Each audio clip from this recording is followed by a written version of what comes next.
जय श्री राम। आज बात करते हैं रक्षाबंधन की। पवित्र त्योहार, भाई बहनों के बीच बहुत प्यारा सा बंधन रक्षाबंधन। इसकी पौराणिक कथा क्या है? इसकी पौराणिक कथा ये है कि माँ लक्ष्मी राजा बलि को राखी बांधती है। क्यों बांधती है? होता ये कि जब भगवान वामन अवतार लेते हैं और राजा बलि के यहाँ जाते हैं तो राजा बलि उनको देख के बड़े प्रसन्न होते हैं कि कितना प्यारा बालक है। तो उन्होंने बोला कि भाई आपको क्या चाहिए? तो उन्होंने कहा भाई मुझे तो 3 पग जमीन चाहिए, भूमि चाहिए। तो बोला आपको जो पसंद है ले लीजिए। बोले नहीं, पहले आप संकल्प कीजिए। राजा बलि संकल्प करते हैं तो उनके गुरु मना भी करते हैं, पर उन्होंने कहा नहीं, बालक है, इसको जो पसंद होगा मैं दे दूंगा। जब संकल्प हो जाता है तो उसके बाद भगवान अपने विराट रूप में आते हैं। उनका विराट रूप देख के तो बलि समझ जाते हैं कि ये तो भगवान का अवतार है।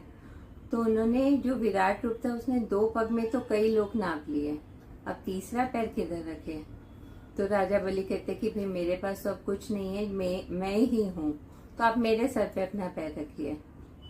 तो ये बात भगवान को बड़ी अच्छी लगती है कि कितनी श्रद्धा है, कितना इसमें दान करने की इसकी इच्छा है। तो उन्होंने कहा कि ठीक है, मैं तुमसे प्रसन्न हूँ, तुम्हें पाताल लोक का राज दिया, और तुम्हें क्या चाहिए?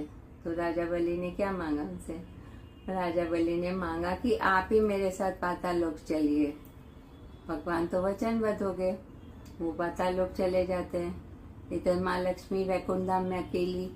बहुत समय बीत गया तो नारद जी से कहती कि भाई क्या करूं? तो नारद जी कहते हैं कि आप वहां जाइए और बलि की बहन बनके उसको रक्षा सूत्र बांधिए और बदले में अपने पति को छुड़ा के लाइए। माँ को ये विचार अच्छा लगता है। माँ एक साधारण नारी बन के जाती है और बलि के घर के राजमहल के आसपास कहीं बैठ के उदास बैठी थी, रो रही थी। तो राजा बलि की नजर पड़ती, बोलते बहन क्यों रो रही हो?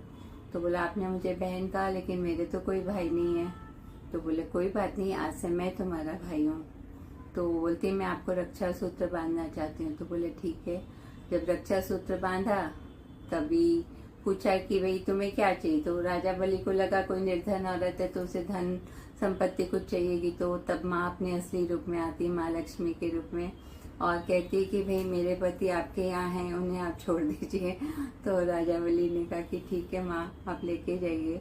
और उसके बाद विष्णु जी माँ लक्ष्मी के साथ जाते हैं। जिस दिन माँ लक्ष्मी ने राजा बलि को राखी बांधी वो सावन पूर्णिमा का दिन था। और उसके बाद भी भगवान कहते हैं कि 4 महीना राजा बलि के यहाँ जाते हैं। जब देवशयनी एकादशी से लेके देव उठनी एकादशी तक भगवान बलि के यहाँ जाते हैं अपना वचन पूरा करने के लिए। है ना अद्भुत कहानी रक्षाबंधन की। बहुत पवित्र त्योहार है, सब जन खूब धूमधाम से मनाएं। सबके जीवन में आनंद मंगल हो, सबका मंगल हो।